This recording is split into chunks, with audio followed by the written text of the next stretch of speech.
Hello, চলে এসেছি আমি নতুন ভিডিও নিয়ে। বাট এটা আমি কি দেখাচ্ছি তাই ভাবছো তো? চলো তাহলে এর পিছনের গল্পটা এখন বলি। Let's go.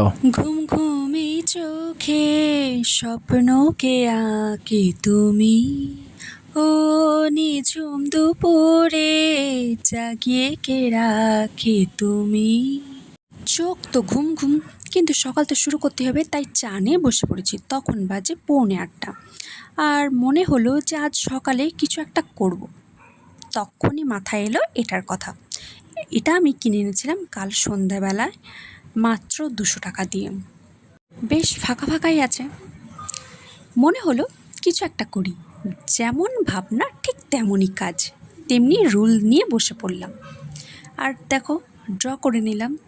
এর মাঝেও আছে নিজের মনের মতো করে সাজাতে কার না ভালো লাগে, আমার তো একটু বেশিই ভালো লাগে। চলো তাহলে দেখা যাক কী রূপ দেওয়া যায়। বাড়িতে আছে আমার মাত্র এই কয়েকটা কালার, আর তার মধ্যে বেশ কয়েকটা কালার অনেক দিন ইউজ হয়নি।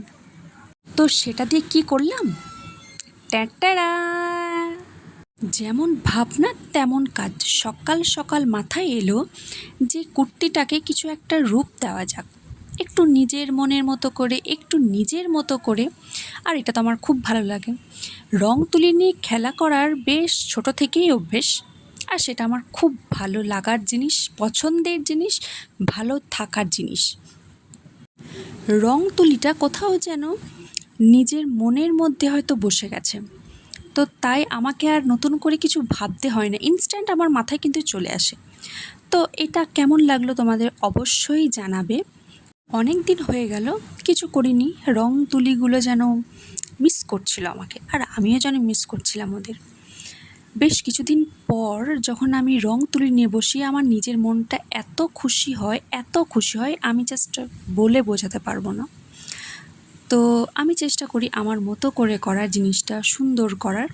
তো দেখতেই পেলে একদম সিম্পল, একদম সাদামাটা, খুব ফাঁকা ফাঁকা। তো সেটাই আমি একটু আমার মনের মতো করে রূপ দান করলাম।